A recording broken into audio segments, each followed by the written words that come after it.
Physical refining செய்யப்பட்ட SKM Poorna rice brand oil. திமுகவின் தயவோடு அதிமுக ஆட்சி அமைக்கும் திட்டத்திற்கு கனிமொழி எதிர்ப்பு தெரிவித்துள்ளார். சென்னையில் திமுக தலைமையகமான அறிவாலயத்தில் நேற்று முன்தினம் நடந்த திமுக எம்எல்ஏக்கள் கூட்டத்தில் அவர் பங்கேற்காமல் புறக்கணித்தார்.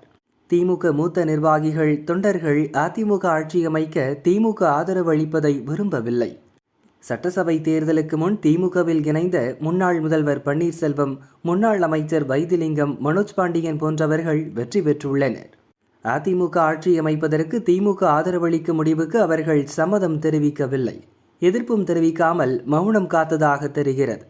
ஆனால் தன் தந்தை ஸ்டாலினை குளத்தூரில் தோற்கடித்ததால் தவிக தலைவர் விஜய் முதல்வராக கூடாது, என்ன விலை கொடுத்தாலும் சரி அதிமுக ஆட்சி அமைக்க திமுக ஆதரவு தர வேண்டும் என்பதில் திமுக இளைஞரணி செயலர் உதயநிதி பிடிவாதமாக இருந்ததாக கூறப்படுகிறது. திமுக உயர்நிலை செயல் திட்டக்குழு உறுப்பினர்களை அழைத்து பேசி அவர்களிடம் அதிமுக ஆட்சி அமைக்கும் கருத்தையும் ஏற்க வைத்துள்ளார். கட்சியின் மூத்த முன்னோடிகள், நிர்வாகிகளை மூளைச்சலவை செய்யும் பணிகளிலும் உதயநிதி ஈடுபட்டிருந்தார். ஆனால் கனிமொழி மட்டும் அதிமுக ஆட்சி அமைக்க திமுக ஆதரவு தரக்கூடாது என்பதில் உறுதியாக இருந்ததாக கூறப்படுகிறது. தேர்தலை ஒட்டி 8 மண்டலங்களுக்கு பொறுப்பாளர்கள் நியமிக்கப்பட்டதில் தென்மண்டலத்தில் கனிமொழி பொறுப்பாளராக பணியாற்றிய 13 தொகுதிகளில் 59% ஓட்டுகளை பெற்று முதலிடத்தை தக்க வைத்துள்ளார். அதனால் சமீபத்தில் உதயநிதியை சட்டசபை குழு தலைவராக தேர்வு செய்ய நடந்த உயர்நிலை செயல் திட்டக்குழு கூட்டத்தையும் கனிமொழி புறக்கணித்தார்.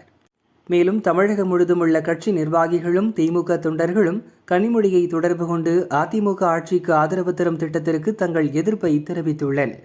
அவர்களிடம் கனிமொழி பொறுமையாக இருங்கள், கட்சி நலன் கருதி ஸ்டாலின் நல்ல முடிவெடுப்பார் என்று கூறியிருக்கிறார்.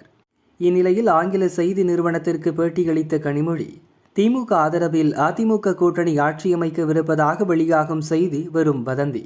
யூகங்களுக்கு நான் பதிலளிக்க முடியாது. தேர்தலில் மக்கள் தெளிவான தீர்ப்பை அளிக்காவிட்டாலும் மக்களின் தீர்ப்பை மதிக்க வேண்டும். தமிழக வெற்றிக் கழகத்தை ஆட்சியமைக்க கவர்னர் அனுமதிக்க வேண்டும் என்றார்.